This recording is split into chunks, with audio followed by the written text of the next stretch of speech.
Good morning students, welcome to online classes. My name is Manisha Tomar. In class 10th, I will teach you biology. ठीक है, तो हमारा जो chapter 6 है that is life processes, इससे हम start करेंगे।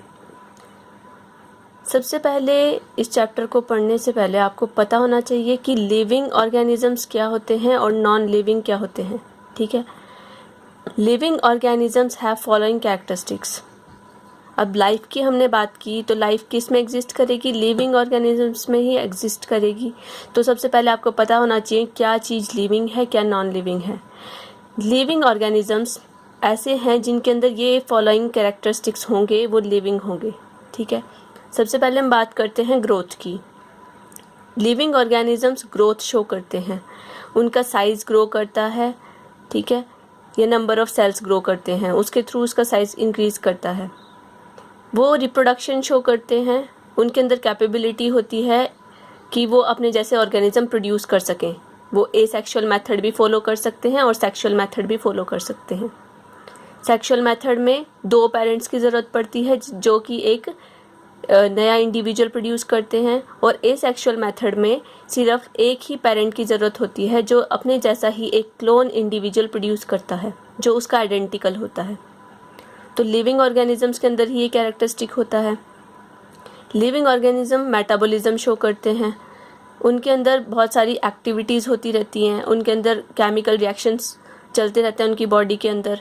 ठीक है, तो कुछ रिएक्शंस ऐसे होते हैं जिनके अंदर ब्रेकडाउन होता है, जैसे कि रेस्पिरेशन है, डाइजेशन है, और कुछ रिएक्शंस ऐसे होते हैं जिनके अंदर चीज़ें कंबाइन करके सिंपल मॉलिक्यूल से कॉम्प्लेक्स मॉलिक्यूल्स प्रोड्यूस करती हैं, जैसे कि फोटोसिंथेसिस। उनके अंदर सेलुलर ऑर्गेनाइजेशन होती है। हमें पता है कि हम किस चीज़ से बने होते हैं, सेल्स से बने हैं। ठीक है, लेकिन सेल्स कहाँ से स्टार्ट हुई, एटम्स से। ठीक है, एटम्स हैं इनऑर्गेनिक जो कंपोनेंट है। फिर मॉलिक्यूल्स, ये भी इनऑर्गेनिक कंपोनेंट है। इन्होंने ही कंबाइन करके प्रोटीन्स प्रोड्यूस की, डीएनए प्रोड्यूस किया और डिफरेंट सेल ऑर्गेनेलीज बनाई। सेल ऑर्गेनेलीज ने ही कंबाइन करके सेल्स प्रोड्यूस की। डिफरेंट सेल्स कंबाइन करके टिश्यू फॉर्म करती हैं, टिश्यू से ऑर्गन्स बनते हैं, ऑर्गन से ऑर्गन सिस्टम बनता है और एक बॉडी बनती है। तो इस तरह की जो ऑर्गेनाइजेशन है, सेलुलर लेवल की जो ऑर्गेनाइजेशन है, वो लिविंग ऑर्गेनिजम्स में ही एग्जिस्ट करती है। कुछ एक यूनिसेलुलर होते हैं तो वो सिंगल सेल पे ही अपना एक्टिविटी परफॉर्म करते हैं, एक सिंगल सेल के अंदर ही डिफरेंट जो प्रोसेसेस होती हैं वो चलती रहती हैं। लेकिन मल्टी सेलुलर ऑर्गेनिजम्स में टिश्यू फॉर्म होते हैं, फिर आगे जैसे जैसे कॉम्प्लेक्स ऑर्गेनिजम्स बनते रहते हैं, उनके अंदर ऑर्गन्स डेवलप होते हैं, ऑर्गन सिस्टम बनते हैं, फिर कंप्लीट बॉडी बनती है। लिविंग ऑर्गेनिजम्स क्या करते हैं, रिस्पॉन्स करते हैं अपने एनवायरनमेंट के अगेंस्ट। ठीक है, स्टिमुलाई को वो फील करते हैं और उन स्टिमुलाई के अगेंस्ट वो रिस्पॉन्ड करते हैं। प्लांट्स के अंदर भी कैपेबिलिटी होती है और एनिमल्स के अंदर भी कैपेबिलिटी होती है, लेकिन नॉन लिविंग इस तरह से रिएक्ट नहीं करते। लिविंग ऑर्गेनिजम्स में रिपेयर और रीजनरेशन की पावर होती है, वो अपनी बॉडी को रिपेयर कर सकते हैं, और कुछ एक जो लोअर ऑर्गेनिजम्स होते हैं वो रीजनरेट भी कर सकते हैं। तो इस तरह के जो कैरेक्टरिस्टिक्स हैं वो लिविंग ऑर्गेनिजम्स में ही मिलते हैं। तो अब आते हैं हम अपने चैप्टर की तरफ। तो हमारे चैप्टर का नाम क्या है, लाइफ प्रोसेसेस। तो लाइफ प्रोसेसेस क्या होती हैं, these are basic vital processes which are necessary for maintaining life and are performed by an organism. Basic vital processes होती हैं जो कि लाइफ को मेंटेन करने के लिए ज़रूरी हैं। ठीक है, ये एक ऑर्गेनिज्म परफॉर्म करता है। ये सारी जो प्रोसेसेस होती हैं इनको लाइफ प्रोसेसेस कहा जाता है, वो प्रोसेसेस जो कि एक इंडिविजुअल की लाइफ को मेंटेन करने के लिए ज़रूरी होती हैं। तो कौन कौन सी प्रोसेसेस होती हैं, न्यूट्रिशन है सबसे पहले। ठीक है, इनटेक ऑफ फूड है, फिर मेटाबॉलिज्म है, उस फूड को डाइजेस्ट करना है, फिर रेस्पिरेशन है। ठीक है, रेस्पिरेशन में हम क्या करते हैं, जो हमने खाना खाया है उसको ऑक्सीजन की प्रेजेंस में हम सिंपल मॉलिक्यूल्स में तोड़ देते हैं और एनर्जी प्रोड्यूस करते हैं, उस एनर्जी को बॉडी यूज़ करती है। ठीक है, अब डाइजेशन हो गया, रेस्पिरेशन के थ्रू फूड से एनर्जी भी प्रोड्यूस कर ली। अब पूरी बॉडी के अंदर उसको पहुंचाना भी है, ट्रांसपोर्टेशन के थ्रू सर्कुलेशन होती है, हमारा जो हार्ट है वो पंप करता है और जो ब्लड है वो डिफरेंट मटेरियल को पूरी बॉडी तक पहुंचाता है, ठीक है। और जो बॉडी के डिफरेंट सेल्स के अंदर जो एक्सक्रीटरी प्रोडक्ट बनते हैं उसको भी किडनीज में फिल्टर के लिए लेके आता है। फिर एक्सक्रीशन हमारी बॉडी करती है, हमारी बॉडी में बहुत सारे रिएक्शंस चलते रहते हैं तो उसमें बाय प्रोडक्ट्स बनते हैं। वो कुछ प्रोडक्ट ऐसे होते हैं जो टॉक्सिक होते हैं हमारी बॉडी के लिए, तो हमारी बॉडी को उसको एलिमिनेट करना पड़ता है बॉडी से, नहीं तो वो हमारी बॉडी में डिपॉजिट होते रहेंगे और हमारी बॉडी को नुकसान पहुंचेगा। तो एक्सक्रीशन की प्रोसेस होती है। एक लाइफ प्रोसेस में हम रिप्रोडक्शन को भी इंक्लूड करते हैं, लेकिन रिप्रोडक्शन सर्वाइवल के लिए नेसेसरी नहीं है। तो इस चैप्टर में हमने इन मेन पॉइंट्स को ही कंसिडर करना है, ठीक है। तो सबसे पहले हम बात करते हैं न्यूट्रिशन से। न्यूट्रिशन बेसिकली है क्या? The whole process by which an organism obtain its food. एक पूरी प्रोसेस जिसके थ्रू एक ऑर्गेनिज्म अपने फूड को ऑब्टेन करता है, उस प्रोसेस को न्यूट्रिशन कहा जाता है। अब न्यूट्रिशन प्लांट्स में भी होता है और एनिमल्स के अंदर भी होता है। प्लांट्स कैसे हैं? ऑटोट्रॉफ्स हैं, मतलब वो अपना खाना खुद से प्रिपेयर कर सकते हैं, फोटोसिंथेसिस की प्रोसेस वो करते हैं। एनिमल्स क्या है? हेटेरोट्रॉफ्स हैं, वो अपने फूड के लिए एनिमल्स और प्लांट्स के ऊपर डिपेंड करते हैं। मोड ऑफ न्यूट्रिशन की बात करें, अब यहाँ पे ऑटोट्रॉफ्स हैं जो कि अपना खाना खुद से प्रिपेयर करते हैं, तो अपना खाना खुद से प्रिपेयर करने वाले को ऑटोट्रॉफ्स कहेंगे और जो मोड ऑफ न्यूट्रिशन है उसको कहेंगे ऑटोट्रॉफिक। इसी तरह से जो हेटेरोट्रॉफ्स हैं वो एनिमल्स हैं जो कि दूसरों के ऊपर अपने फूड के लिए डिपेंड करते हैं, लेकिन मोड ऑफ न्यूट्रिशन जो वो फॉलो करते हैं दैट इज हेटेरोट्रॉफिक। तो ऑटोट्रॉफिक क्या है? Basically kind of nutrition in which inorganic materials like carbon dioxide, water etcetera are utilised to prepare organic food by the process of photosynthesis. Autotrophic में क्या है? जो ऑटोट्रॉफ्स होते हैं वो क्या करते हैं? इनऑर्गेनिक मटेरियल जो सिंपल मॉलिक्यूल्स हैं जैसे कि कार्बन डाइऑक्साइड है, वाटर है, उसको यूटिलाइज करके ऑर्गेनिक फूड प्रिपेयर करते हैं और इस प्रोसेस को हम फोटोसिंथेसिस कहते हैं। इसके बारे में आपने बचपन से ही पढ़ा है। तो ग्रीन प्लांट्स इस प्रोसेस को परफॉर्म करते हैं, तो उनका मोड ऑफ न्यूट्रिशन क्या है? ऑटोट्रॉफिक है, ठीक है। और प्लांट्स हैं कैसे? ऑटोट्रॉफ्स। इसी तरह से हेटेरोट्रॉफिक है kind of nutrition in which organisms do not possess the ability to synthesise their own food. Heterotrophic जो हेटेरोट्रॉफ्स होते हैं वो अपना खाना खुद से प्रिपेयर नहीं कर सकते, वो अपने फूड के लिए दूसरों के ऊपर डिपेंड करते हैं डायरेक्टली या इनडायरेक्टली, जैसे कि एनिमल्स हैं, फंजाई है। हम अपना खाना खुद से तो नहीं प्रिपेयर कर सकते, हम अपने फूड के लिए या तो प्लांट्स के ऊपर डिपेंड करते हैं या एनिमल्स के ऊपर डिपेंड करते हैं। थोड़ा और डिटेल में इन चीज़ों को देखें हम। Autotrophic nutrition, the organisms which carry out autotrophic nutrition are called autotrophs. Autotrophs क्या करते हैं? सिंपल ऑर्गेनिक सब्सटेंसेस को यूज़ करते हैं and they convert them into complex high energy molecules like carbohydrates, ठीक है।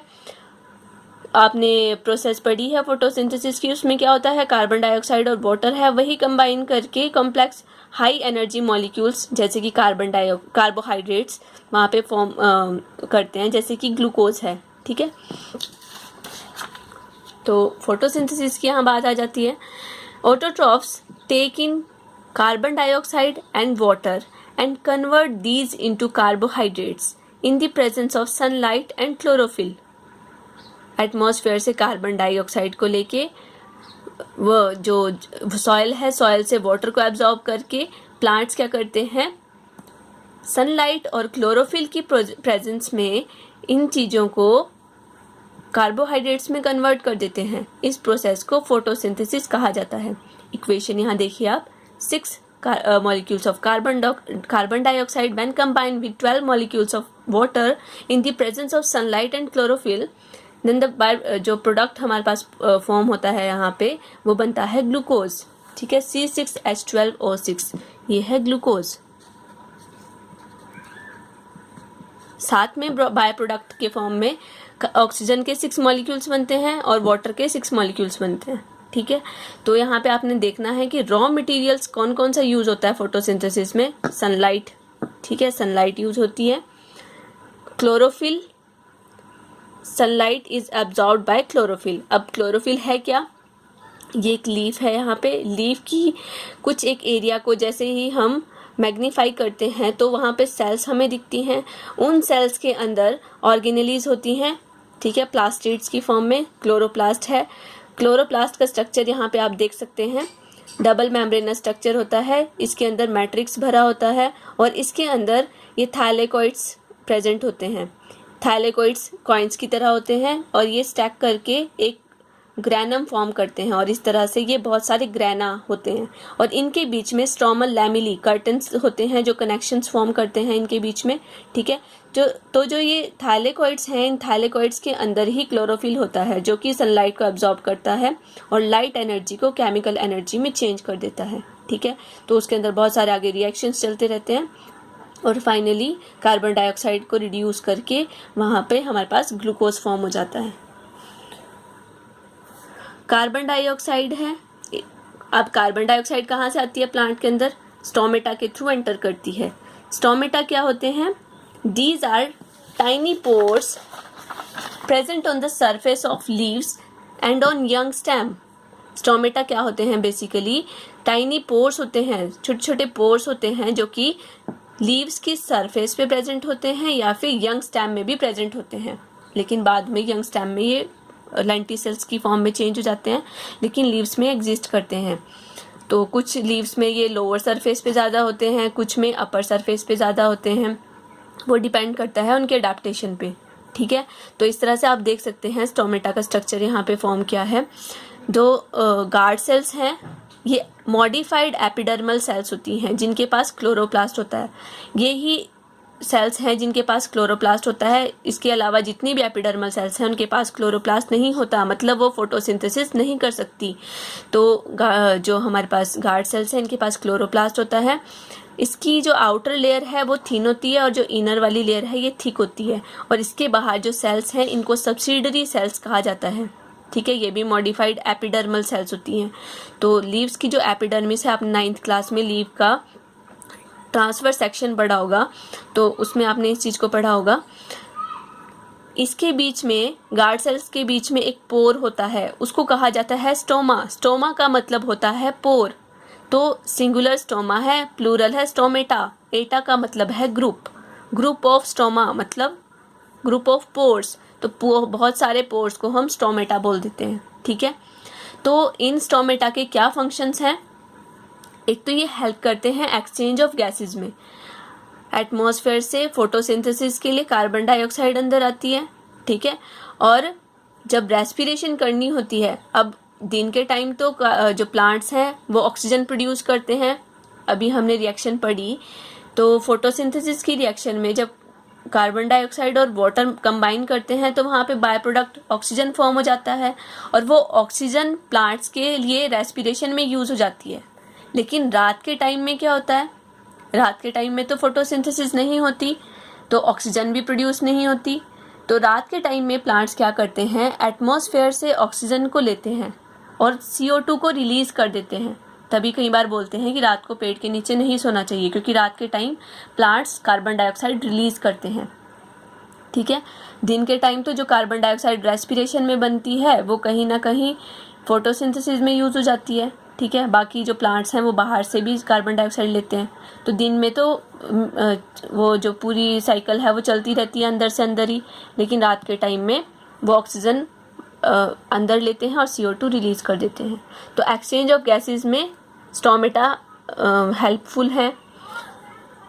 इसके अलावा स्टोमेटा का एक और फंक्शन होता है, ये ट्रांसपीरेशन करते हैं। ट्रांसपीरेशन क्या है, it is a process in which water is lost in the form of vapours. Plants क्या करते हैं, वेपर्स की फॉर्म में वाटर को रिलीज करते रहते हैं, उस प्रोसेस को कहा जाता है ट्रांसपीरेशन। तो वो भी किसके थ्रू होता है, स्टोमेटा के थ्रू होता है, ठीक है। अब पानी चाहिए, पानी कहाँ से आता है, water plus dissolved minerals are taken up by the roots from the soil, ठीक है। जो रूट्स होती हैं, रूट्स में रूट फाइबर्स की फॉर्म में होती हैं। वहाँ पे कुछ एब्जॉर्प्शन एरिया होता है एक रूट में, वहाँ से क्या होता है जो रूट हैं वो वाटर और मिनरल्स को जो डिजॉल्व फॉर्म में होते हैं उनको एब्जॉर्ब करती रहती है, ठीक है। और वो वहाँ से जाइलम में एंटर करता है और जाइलम के थ्रू पूरी प्लांट बॉडी में मूव करता है और फाइनली लीव्स तक पहुँच जाता है। और लीव्स के अंदर ही क्या है, ये प्रोसेस फोटोसिंथेसिस की चलती रहती है। Site of photosynthesis. अब फोटोसिंथेसिस कहाँ होता है, अभी मैंने आपको बताया कि जो लीफ है, लीफ के अंदर किसी एक पोर्शन को हमने यहाँ पे मैग्नीफाई किया है, जैसे सेल है, सेल के अंदर क्लोरोप्लास्ट है, क्लोरोप्लास्ट के अंदर क्लोरोफिल होता है, क्लोरोप्लास्ट के थाइलेकोइड्स में क्लोरोफिल होता है और वहाँ पर क्या है, प्रोसेस चलती रहती है। तो मेन इवेंट्स क्या हैं फोटोसिंथेसिस के। सबसे पहले absorption of light energy by chlorophyll. Chlorophyll leaves के ऊपर लाइट पड़ती है और वो क्या करते हैं, उस लाइट एनर्जी को एब्जॉर्ब कर लेते हैं। उसके बाद क्या है, conversion of light energy into chemical energy. वो लाइट एनर्जी केमिकल एनर्जी में चेंज हो जाती है और साथ साथ जो वाटर है उसका ब्रेक डाउन हो जाता है, splitting of water into hydrogen and oxygen. Water molecule वहाँ पे टूट जाता है और हाइड्रोजन और ऑक्सीजन बनती है, ठीक है। तो हाइड्रोजन बनती है और इलेक्ट्रॉन्स वहाँ पे फॉर्म होते हैं, वो जो हमारे मॉलिक्यूल्स हैं उनकी रिकवरी के लिए यूज़ हो जाते हैं। और ऑक्सीजन होती है, ऑक्सीजन रिलीज हो जाती है एटमॉस्फेयर में, ठीक है। तो जो प्लांट्स हैं, प्लांट्स ही एक तरह से हमारा सोर्स है ऑक्सीजन प्रोवाइड करने का, ठीक है। Reduction of carbon dioxide to carbohydrates. अब जो कार्बन डाइऑक्साइड है उसको रिड्यूस कर दिया जाता है कार्बोहाइड्रेट्स में। प्लांट के अंदर बहुत सारे लाइट रिएक्शन और डार्क रिएक्शंस चलते रहते हैं जिसके थ्रू अंदर कार्बोहाइड्रेट्स फॉर्म होते हैं। कार्बोहाइड्रेट्स क्या हैं, बेसिकली ग्लूकोज है। प्लांट्स के अंदर ग्लूकोज फॉर्म होता है और सुक्रोज की फॉर्म में जो प्लांट है वो उसको ट्रांसपोर्ट करते हैं और स्टार्च की फॉर्म में प्लांट फूड को स्टोर करके रखते हैं। इसके बाद आता है हेटेरोट्रॉफिक न्यूट्रिशन। इसको हम नेक्स्ट क्लास में करेंगे। Thank you class.